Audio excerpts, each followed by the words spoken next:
Nous allons donc effectuer cette session en 3 parties, à peu près de 50 minutes. Et pour des modalités donc d'enregistrement pour mon titre P12, j'ai obtenu de votre part l'autorisation d'enregistrement. Nous attendons 2 participants en plus qui, pour l'instant, ne sont pas là. On va faire part, on va éviter d'écouter la sonnette.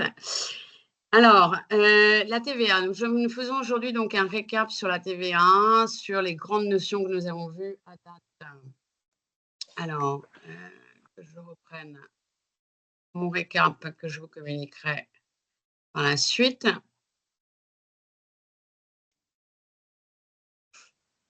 Alors, assurer la gestion donc administrative et comptable et fiscale de la TVA, où nous avons vu le contexte professionnel sur les bases imposables et non imposables qui sont justifiées.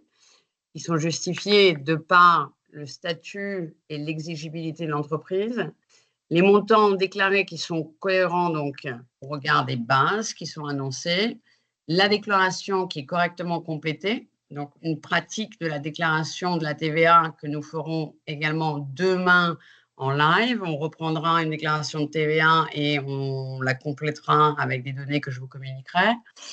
Et finalement, ce qui est très important pour votre titre de secrétaire comptable, l'enregistrement comptable au journal. Je vous prie de m'excuser, ça doit être une urgence et je vais poser pour quelques minutes l'enregistrement. Excusez-moi.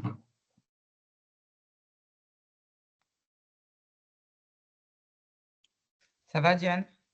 Oui, toi? Oui, ça va. Ça va, ça va. On n'est que toutes les deux. Eh oui. On se retrouve bientôt en réel. Ouais, vivement. Oui, il y a des choses à dire, hein. Ah ouais. Bon, t'es contente, t'as trouvé ton stage? Oui. Bah, ça a l'air d'être sympa. C'est quoi, un L'ambiance, cabinet elle comptable? Non? comment? C'est cabinet comptable? Non?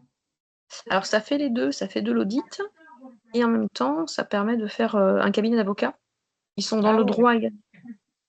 c'est Ils font un bien. peu de tout, en fait. Ils aident des startups, des entreprises à se lancer, ils font toute la gestion, en fait. D'accord. Alors, excusez-moi à nouveau, et ça va être un montage à nouveau que je vais devoir faire. Bon, alors, on reprend donc les grandes lignes de notre intérêt. Donc, l'enregistrement comptable qui doit être évidemment adéquat au journal et conforme à la déclaration. D'accord? Alors, acquérir les principes de la TVA, on a vu les mécanismes de la TVA. Quelles sont les notions de base de la TVA? Eh Les ben, c'est en grandes, fonction du secteur, il y a des montants différents. Il y correct. a il y a le TVA intracommunautaire également, si c'est à l'étranger, en fonction de certaines données. Voilà. Donc, en fait, on a les assujettis qui est soumis à la TVA, Mmh. le fait générateur, pourquoi on est soumis à une certaine TVA et pas une autre, et au niveau de la déclaration, bien entendu, et l'exigibilité. Mmh. Comment, en tant que collecteur, on doit reverser la TVA au gouvernement. D'accord? Donc, notion de base, assujetti, fait générateur, exigibilité. Différents taux de TVA. Quels sont nos différents taux de TVA en France? 5,5, 20, Pour le taux particulier, pour le taux réduit, pardon, 20 pour le Oui. taux normal normal, 10, et 10 pour le taux intermédiaire. Il m'en Et manque 2,1 un. Ouais. Yann, 2,1 2,1 pour le taux particulier. Alors, Ouais. grande ligne à nouveau, gardez en tête, taux standard, donc de 20%, c'est pour les affaires courantes de tous les jours. Taux intermédiaire, vous pouvez me citer un exemple pour les 10%? Les travaux, certains Oui, travaux, tout ce qui est chantier. en la rénovation. Mmh. Taux réduit, la restauration, la restauration, les aliments de base. Et taux particulier, finalement? Bah, tout ce qui est ressources, matières premières, enfin de l'eau, l'électricité, les énergies, OK. ça peut être ça. Et le médical vital Oui, comme, tout ce qui est vital. Voilà, tout ce qui est vraiment Et sang, vital. transfusion de Voilà, sang médical, ouais. exact. Alors, le but, bien entendu, pour un gouvernement et d'avoir des taux réduits, c'est de soutenir cette industrie. C'est-à-dire que si on soumet des produits défibrinés, donc de sang non coagulé, des médicaments de ce type-là, on favorise les 2,1% de manière à pouvoir sauver un maximum de vies, d'accord? Hein? Grosso modo. Donc, à partir de là, lorsqu'on a les notions qui sont vues, lorsqu'on a les taux de TVA qui sont vus, il y a différents régimes donc, qui sont applicables en fonction donc, du régime de taxation de l'entreprise. Et dans ce cas-là, vous pouvez peut-être développer d'une façon synthétique pourquoi une TVA sur les débits versus une TVA sur les encaissements. C'est soit sur les ventes, soit sur les achats. Oui. Quoi d'autre? Je sais plus le mot.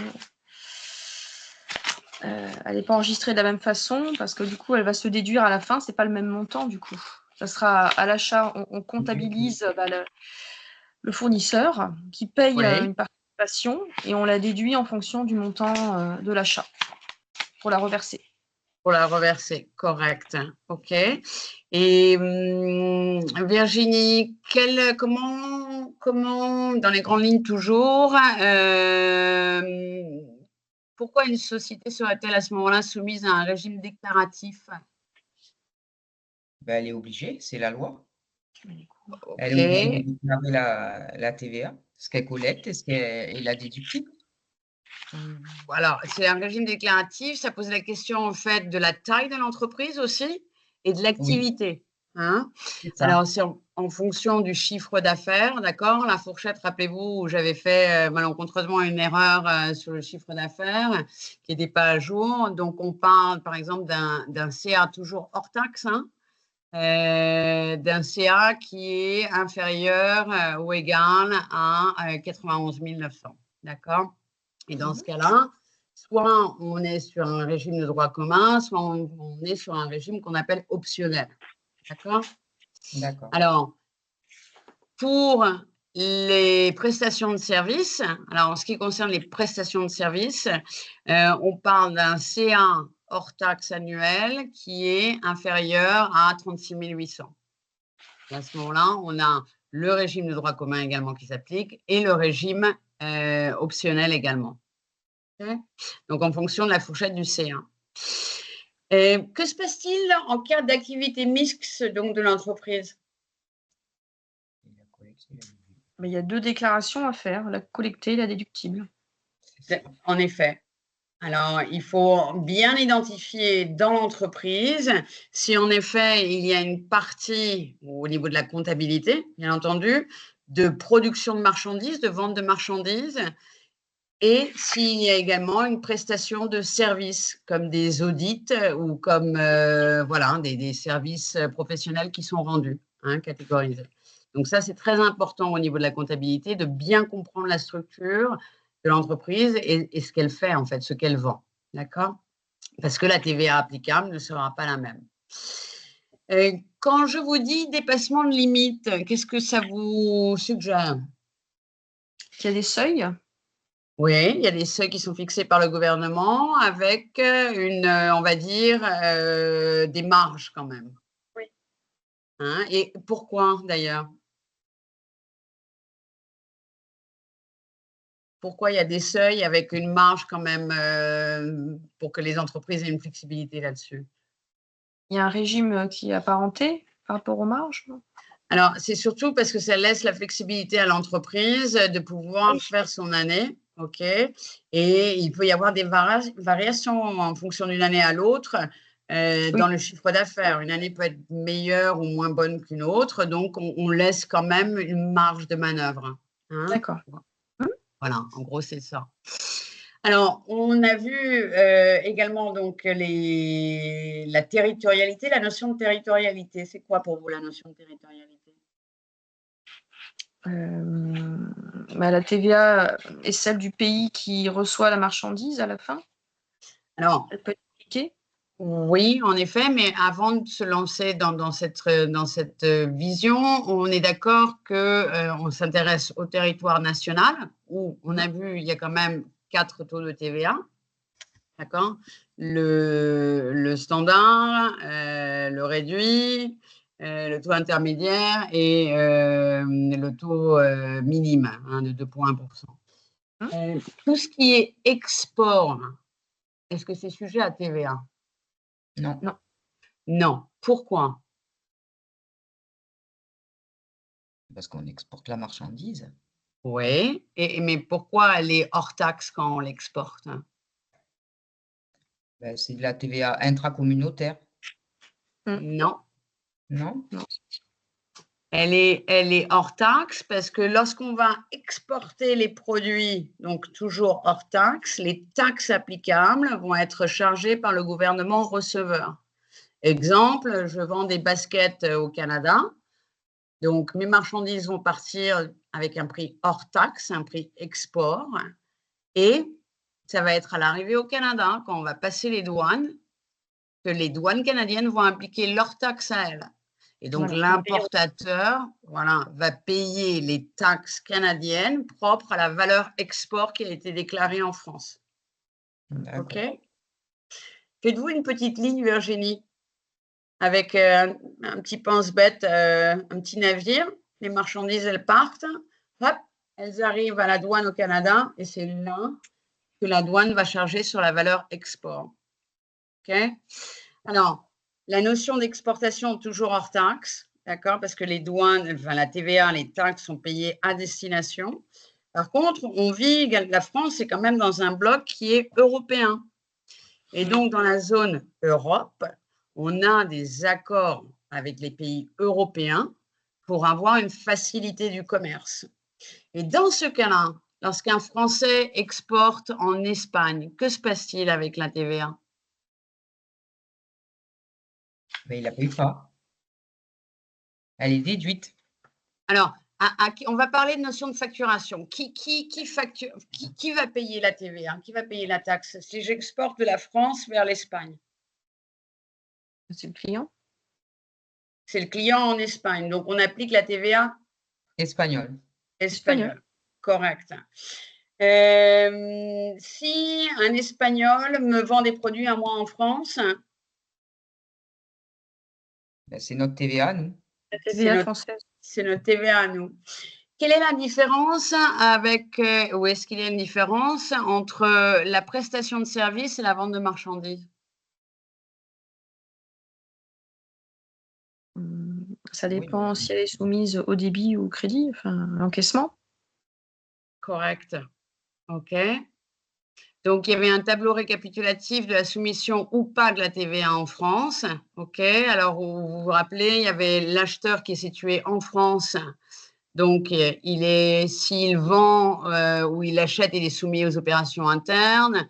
Si le vendeur est assujetti dans l'Union européenne, il y a l'acquisition, soumission, acquisition intracommunautaire. OK. Donc, faites-moi un petit mémo également de ce tableau. Et je le reprends également de toute façon dans les notes de synthèse. Hein. Oui. Finalement, enfin pas finalement, mais en autre lieu, après, on passe au traitement des achats à l'étranger ou hors France. D'accord?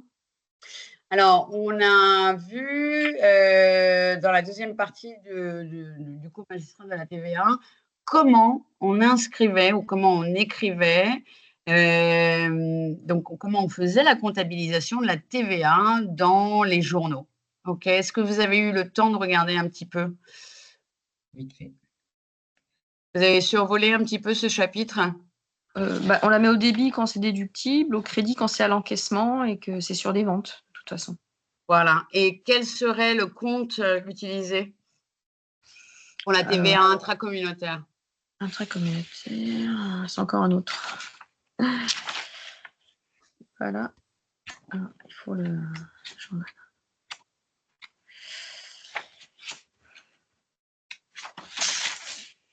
C'est noté. Celui-là, vous le stabilotez comme ça. Le plan comptable, voilà. Ça y est, c'est celui-là. un 44. Alors, il y a sur les IMO, sur le transfert, intracommunautaire 44,52. Bingo, très bien. Et l'extra-communautaire?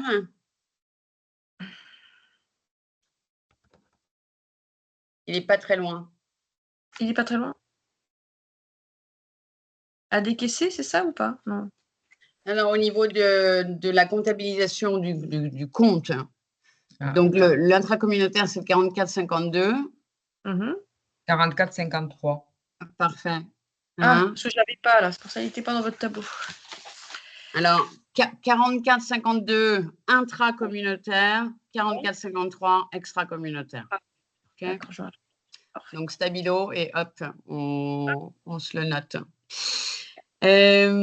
Alors, le but, évidemment, pour un secrétaire comptable, pour un comptable, c'est de préparer ce qu'il y a à préparer au niveau de la TVA, indépendamment des besoins de l'entreprise et des obligations de l'entreprise en fonction du régime qu'elle utilise. Mais il doit également la contrôler. Et il doit contrôler la préparation, mais il doit contrôler aussi les éléments pour la déclaration, mais il doit aussi pouvoir la valider. Hein. Donc, il vérifie la cohérence des bases de la TVA qui est collectée. Donc, même si vous avez des notions qui sont inscrites sur une facture, il faut s'en assurer. Il faut vérifier la déductibilité de la TVA sur les charges. D'accord ? Il faut identifier des cas particuliers de la TVA, comme par exemple si c'est une exportation ou une importation. Et il faut finalement établir un état préparatoire. Donc, avant de la soumission auprès du gouvernement, de l'URSSAF, il faut préparer. D'accord ? On ne lance pas la déclaration juste comme ça au premier shot. Il faut d'abord la préparer et on la recontrôle de manière à s'assurer que tout est bon. Alors, on vérifie la cohérence des bases hors taxe et de la TVA collectée sous le régime des débits et des encaissements. Alors, précédemment, vous avez vu qu'il existait 2 régimes de taxation en fonction de l'activité d'entreprise. À nouveau, sur les débits pour les ventes de biens, sur les encaissements pour les ventes des prestations de services. D'accord ? Il faut faire attention parce qu'on doit calculer donc une base d'imposition par taux de TVA. On est d'accord, s'il s'agit de différentes taxations de TVA, il faut préparer, on a différentes façons de la calculer puisque les pourcentages ne sont pas les mêmes. Hein, si l'entreprise facture avec plusieurs taux, hein, des produits qui sont vitaux ou bien des produits, des marchandises qui sont générales, donc pas soumises à un taux réduit, il va falloir préparer tout ça. Exemple, une librairie donc, est taxée au taux normal pour ce qui est papeterie et par contre, elle sera au taux réduit pour les livres. Hein, tout ce qui est journaux, d'accord, ou livres, la culture, voilà. Par contre, la papeterie, un stylo, les gommes, les knick-knacks, tout ça, c'est au normal. D'accord ? Alors, en ce qui concerne le régime des débits, la base d'imposition, toujours concernant la TVA, les montants hors taxe, hein, de vente de biens, ça va de 701 à 703. Ça, ce sont vos codes, vos comptes. Donc, à nouveau, base d'imposition constituée des montants hors taxe pour la vente de biens de 701 à 703. En ce qui concerne les rabais, les remises et les ristournes accordées, c'est le 70,91 jusqu'au 70,93. D'accord ? D'accord, oui. Les escomptes accordés, 665, qui diminuent également, facturés sur la période déterminée. Donc, le mois, en l'occurrence, si la déclaration est mensuelle. Alors, plus simplement, cela revient à déclarer en base d'imposition le montant total du grand livre pour la période déterminée et des comptes ci-dessus mentionnés. Et finalement, en TVA collectée, on va déclarer le montant total du grand livre pour la période déterminée, d'accord, et les sous-comptes s'il y a plusieurs taux de TVA. OK? Donc, on vérifie toujours que la base déclarée fois le taux de TVA, c'est vraiment la TVA collectée qui est déclarée. on refait la mécanique, le calcul inverse. On s'assure toujours qu'en effet, c'est adéquat, que le calcul s'applique bien avec le taux auquel appartient le produit. Donc, c'est très redondant comme mécanisme, mais c'est un mécanisme de contrôle. D'accord?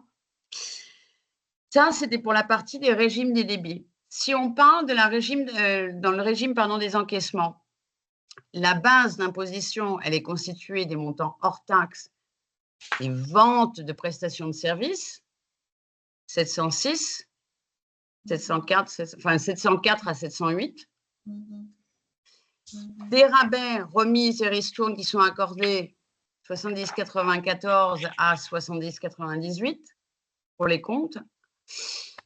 Et il est impossible de faire vraiment comme pour les débits, car les ventes qui sont encaissées, elles sont en partie des ventes du mois déclarées. Est-ce que vous comprenez le mécanisme? Puisque les encaissements, quand est-ce que se font les encaissements? Fin du mois. Ah oui, c'est Diane? quand on déclare Ouais. la TVA à la fin du mois. C'est mensuel. Exact. OK. Exact. Alors, il y a un procédé qui vous facilite un petit peu la vie. Ça consiste à prendre, pour une déclaration mensuelle, hein, je parle, du montant hors taxe du chiffre d'affaires qui est facturé dans le mois, comme dans les régimes des débits, plus la créance client au début du mois, d'accord? La créance client, donc ce que les clients nous doivent encore, qui est ramenée hors taxe, moins la créance client à la fin du mois, ramenée en hors taxe. Donc, je répète, montant hors taxe du chiffre d'affaires facturé dans le mois, plus la créance client, les créances clients au début du mois, qui sont ramenées hors taxe, et moins les créances clients à la fin du mois, ramenées hors taxe. OK? C'est l'écart, en fait, c'est ça? C'est l'écart. Correct. OK? Alors, la notion de contrôle qui appartient à votre fonction, hein, la déclaration, donc, elle effectue déjà ses propres contrôles, hein, en effet, les autocontrôles portent sur la TVA collectée. On ventile. Ça veut dire quoi, ventiler en comptabilité?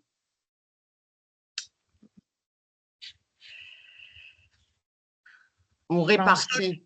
Par exemple, voilà, on va positionner, donc on va ventiler tout ce qui est TVA à 20%, on va positionner ou ventiler les TVA à 10, etc., etc. D'accord? Donc, pour l'autocontrôle donc, de la TVA collectée, on va ventiler les bases hors taxe par taux. D'accord? Et le total des bases hors taxe par taux doit correspondre au total des ventes qui sont imposables. Et l'autoliquidation, c'est quoi déjà? Alors, l'autoliquidation, c'est le même système, sauf que l'autoliquidation, elle appartient à des mouvements internationaux.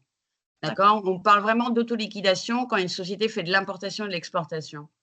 Parce que l'autoliquidation, c'est la même chose que la déclaration de TVA, le document CA3 ou CA4, sauf qu'il appartient et il est automatiquement lié avec la douane.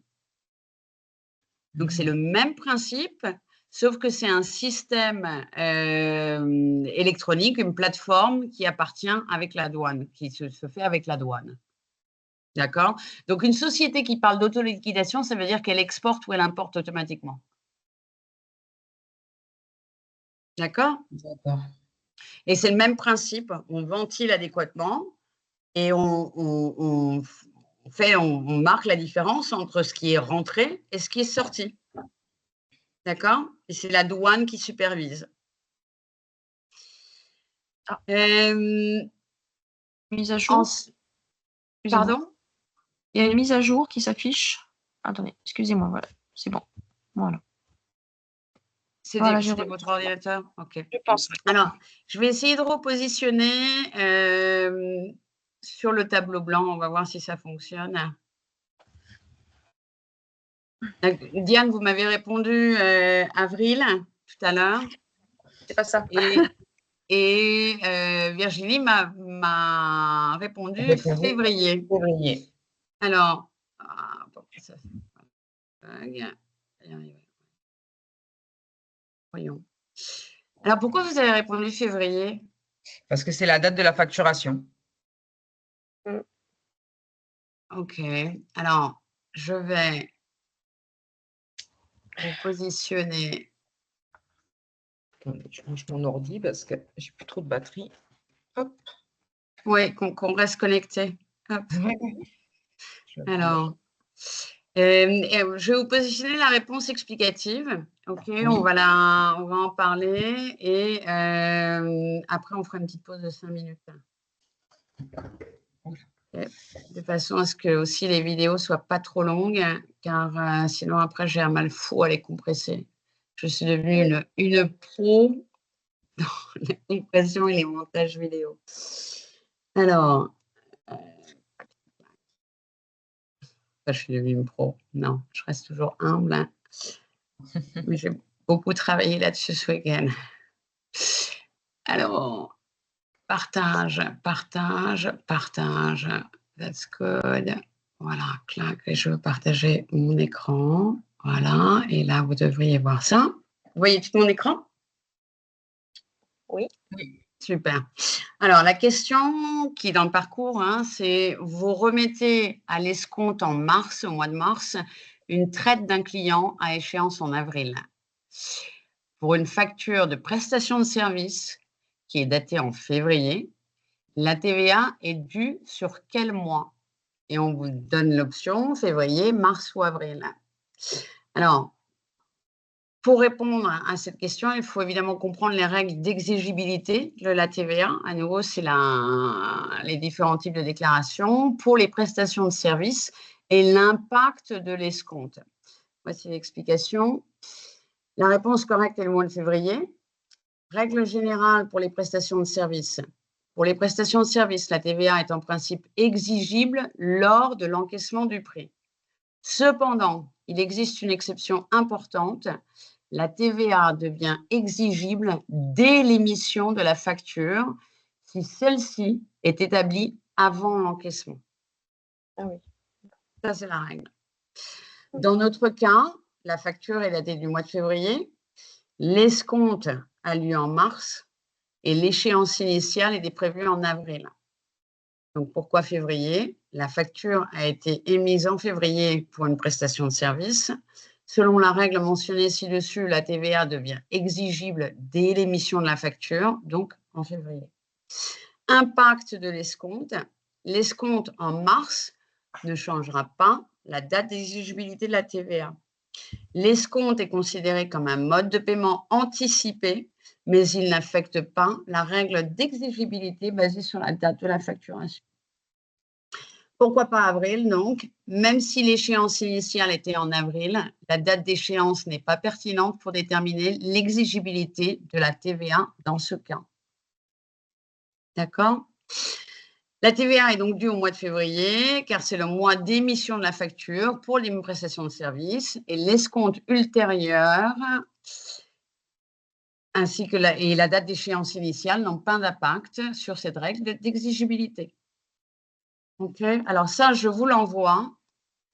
Et puis, vous le gardez en mémo pour ce qui est question voilà, sur l'exigibilité de la TVA sur une prestation de service. Pour l'escompte, du coup, ça ne modifie pas du tout le montant final de la facture? Non. Il est déjà inclus lors de la facture, en fait. Oui, correct. Voilà, c'était le piège. Hein, correct. Je m'étais dit qu'il faut recalculer le montant final et en fait, non. D'accord. Non.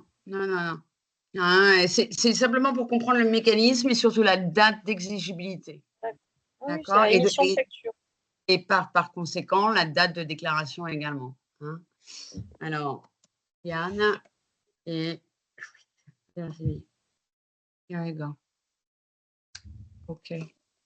Pouf, parti. OK. Allez, on fait une petite pause de 2 minutes, enfin 5 minutes, façon de parler, si vous le voulez bien.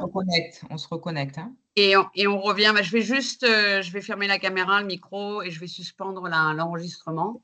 D'accord. Voilà. À tout de suite. Allez, à tout de suite. À tout de suite.